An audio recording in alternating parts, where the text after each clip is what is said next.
Hello everyone. Here we are going to discuss about the nutrition in plants, that is chapter number 1. Let us start with the nutrition. What is meant by nutrition? It is the process by which food is taken in by an organism and used by its body called nutrition. We all know that each and every organism requires energy for their sustenance and growth. And how do we get energy? Any guesses?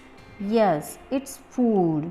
Different kinds of food we eat, and that is only helpful to get energy. So let us understand what is food. It is the substance broken down by the chemical processes in the body of an organism to give energy. In short, we can say that anything that gives energy is called food. There are mainly two modes of nutrition. First one is autotrophic and second one is heterotrophic. Autotrophic nutrition, the mode of nutrition in which an organism makes its own food. And how they will prepare their own food? Yes, it is through the photosynthesis process. Green plant will prepare food with the help of photosynthesis process. Photosynthesis process requires carbon dioxide and water in the presence of sunlight and chlorophyll. It makes food in the form of sugar and evolves oxygen gas. Here is the list of requirements for the photosynthesis process. First, presence of green pigment, that is chlorophyll. Second, presence of light. Third, availability of carbon dioxide. And fourth, availability of water. Let us discuss all in detail. First, that is green pigment, chlorophyll. It is a pigment present in the structure called chloroplast, which is there in the leaves. It imparts green color to the leaves. On an average, there are about 5 lakhs chloroplast per square millimeter of a leaf. Here, in this given diagram, we can see how chloroplasts are arranged. At the underside of the leaf, we can also see presence of stoma, which is responsible for the gaseous exchange. Now, let us understand how chlorophyll is one of the important elements for the photosynthesis process through an activity. In this activity, we will see that without chlorophyll, photosynthesis process cannot be carried out. Aim of this activity is to show that green parts of the plant can photosynthesize. For this activity, we will be in need of a leaf with two colors, a beaker stand, burner,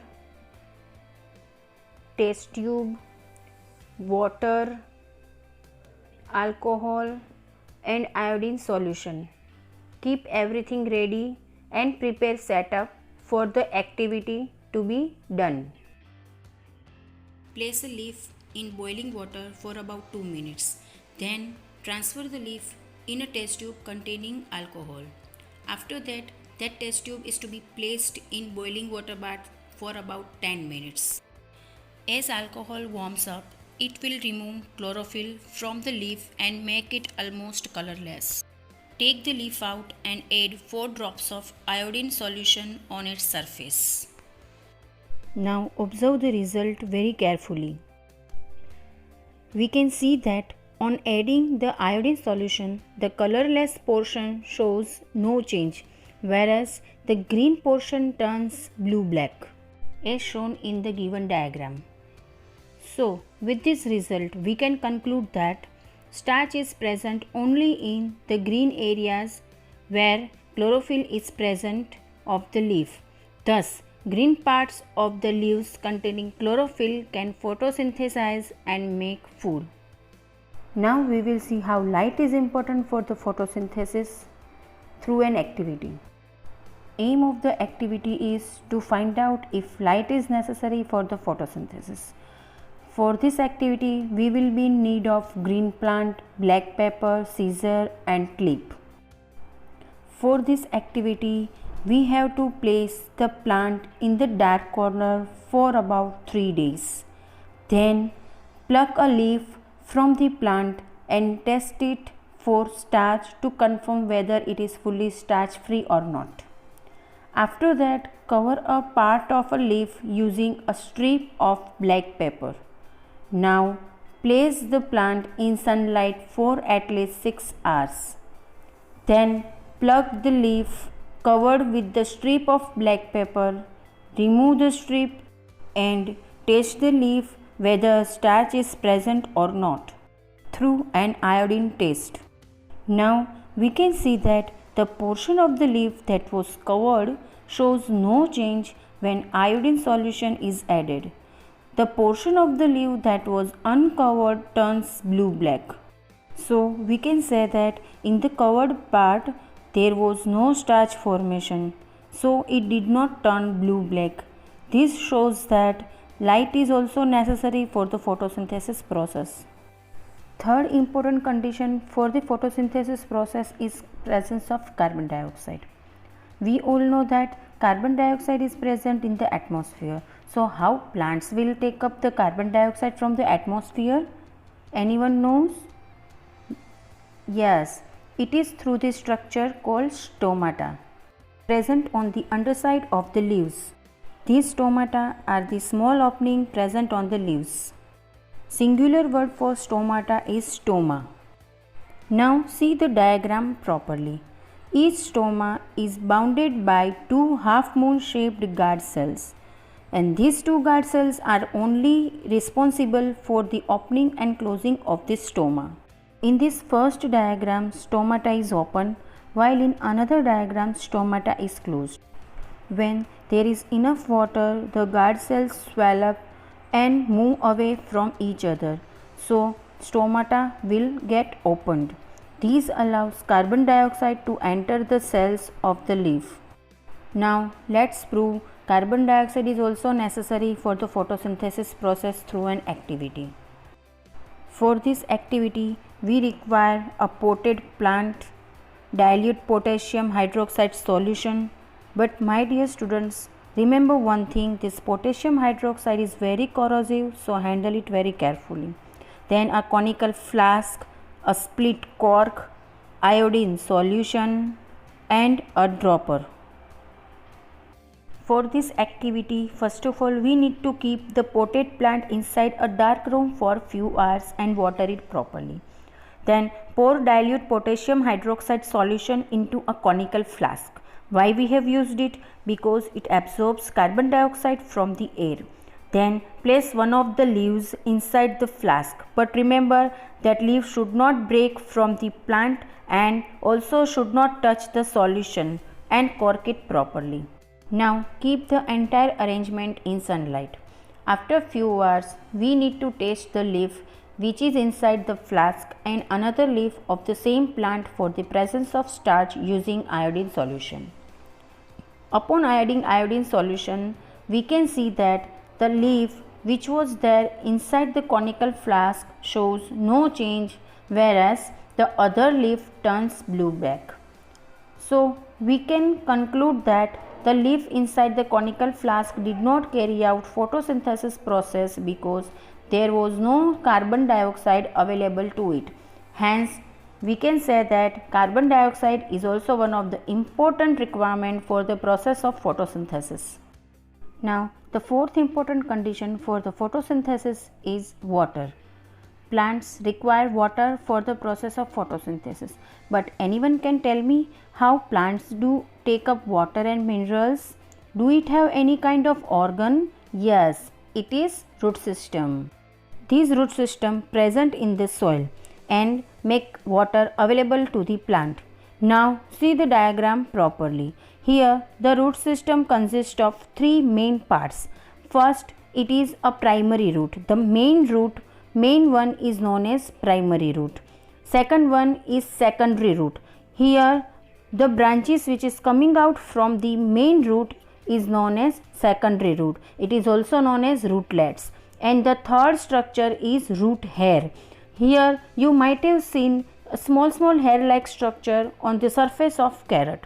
The same structure you will also notice over here, and that is known as root hair. See the diagram of root hair. Here you can see that elongated part of the cell is known as root hair. These root hair you will find in great numbers near the tips of the root.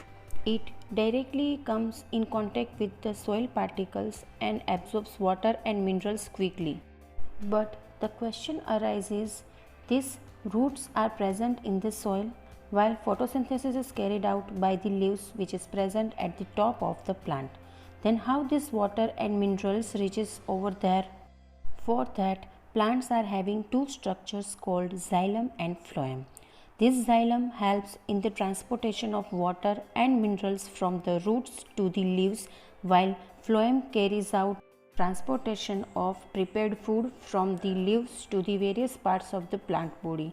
Now we will discuss second mode of nutrition, that is heterotrophic mode of nutrition. Here some plants which may or may not have chlorophyll and depend on other plants for the nutrition and grow in shady places, such plants are not able to carry out photosynthesis process. This type of plants will go through the heterotrophic mode of nutrition. Let us discuss its define. The mode of nutrition in which an organism depends on other organism for food is called heterotrophic nutrition. These heterotrophic plants are of four types. First type is parasitic plant. These parasitic plants are partially or completely dependent on another plant that is known as host for the nutrition. It develops special kind of roots that gets penetrated into the tissues of the host plant, and through that it absorbs food from it. In a parasitic relationship, only the parasitic plants gets benefited. The parasitic plant harms the host plant to some extent by slowing down its growth, and sometimes it causes heavy damage, but rarely it kills the host plant. Examples of parasitic plants are Cuscuta. In general, it is known as dodder, and another one is mistletoe. First of all, we'll discuss about the Cuscuta. This Cuscuta has short roots and long thread-like stem. It wraps around the host stem and sends branches around the neighboring stem. Like this way, it obtains nutrition from the host plant. Another example is mistletoe. This mistletoe is having leathery green leaves. Yes, green leaves means it contains chlorophyll, so that it can also carry out photosynthesis process and make its own food. But even though it is dependent on the host plant for the minerals and water. See the diagram how it is growing on the host plant. One more example for the parasitic plant is Rafflesia. It bears the world's largest flower. The flowers are having 5 petals and the diameter is up to 106 cm, and the weight of the flower is up to 10 kg. Isn't it surprising for us? Such a big and heavy flower is this. Now the second type of heterotrophic plant is saprophytic plant. What is it? A saprophytic plant is one that obtains its nutrients from the dead and decaying plant and animal matter. Sapros means rotting and phyton means plant. Through this combination, the word is their saprophytic plant. It usually whitish, but some plants can also have brightly colored flowers. Now, these plants often have no leaves at all. Remember this point properly. It doesn't have any leaves, and they often grow in deep shade in tropical forest. But how these saprophytic plants are able to use dead and decaying matter as a nutrient? For that, they are having one organism called fungi at their root. The roots of the saprophytic plants are having fungi. These fungi converts dead and decaying matter into the nutrients like sugar, so that these plants can use that nutrient as a food. These fungi, that is why, are called as saprotroph. Earlier, these fungi were considered to be the saprophytic plant, but however, they are not at all classified as plant nowadays. It is belonging to entirely different category of an organism, that is kingdom fungi. Example of fungi includes mushroom, toadstool, etc. Now let us discuss the examples of saprophytic plants. Some commonly known examples of the saprophytic plants include the Indian pipe and the coral roots. First, we will see about the Indian pipe. The Indian pipe is found commonly in Asia and North America, and you can see the diagram of Indian pipe. It is having whitish color flower. The second example is the coral roots. The coral roots are found in the forest all around the world, and see how brightly colored flowers it is having. Now see the diagram. It is of rotten bread. Everyone must have seen rotten bread or rotten chapati. On the surface of that, you can see the growth of fungi. So today we are going to see the activity about the growth of fungi on the bread. For this activity, we require a piece of bread, water and a box. For this activity, we need to moisten the bread with water and keep it outside in the closed box for few days. When you will open that box after few days, you will see grey patches on the bread. When these grey patches are analyzed, at that time we can see that fungi has been grown on this bread. Now the third type of heterotrophic plant is insectivorous plant. These insectivorous plants are the ones that derive some or most of their nutrients by trapping and consuming animals like insects. That is why they are named as insectivorous plants. These plants mostly grow in places where soil is deficient in certain nutrients like nitrogen, and that is why they obtain these required nutrients from the other sources. For example, Venus flytraps, pitcher plant, Drosera, that is sundew, and bladderwort. Let us see first about the Venus flytrap. The Venus flytrap has leaves that is modified to trap insect. The inner surface of the leaves have short and stiff hair. When an insect touches the hair, the leaves of this Venus flytrap gets closed in less than a second, so that insect gets trapped and digested. Another example of the insectivorous plant is pitcher plant. Here, the leaf of the pitcher plant is modified to form a tubular pitcher-like structure. Now, why the name pitcher is given? Because it resembles a shape of large jug. That is why the name given pitcher. Here, the inside of the pitcher is lined with downward pointing hair that do not allow any trapped insect to climb up and escape. So, it is almost impossible to escape once the insect is being trapped. Then the fluid at the bottom of the pitcher contains digestive juices that digest the trapped insect completely, and like this way this pitcher plant will get its nutrients from the insect. Third example of the insectivorous plant is sundew plant. Here the leaves of the sundew plants have long thin structure called tentacles, which have drops of a sticky substance called mucilage at their ends. See the diagram properly. Here the tentacles and the mucilage at the end is clearly seen. Once any of the insect touches the tentacles, it immediately gets stuck into the mucilage, and then it is not possible for that insect to escape, and then it is digested. Next example is bladderwort. Here, the slender leaves of bladderworts bear a large number of very small and pear-shaped bladder structure that acts as a trapdoor for the insect. When insect comes in contact with this trapdoor, it gets sucked inside in less than a second and then gets digested completely.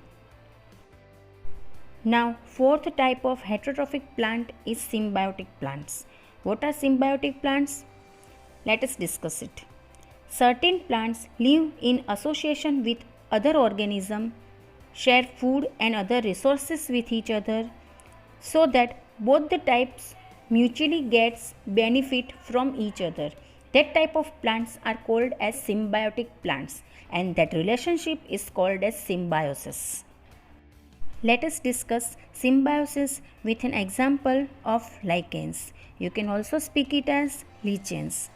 These lichens are symbiotic association between a fungus and a microscopic organism, that is green algae. The green algae provide nutrients to the fungus, whereas the fungus help the algae to grow in harsh condition, and it also provide place where they would survive.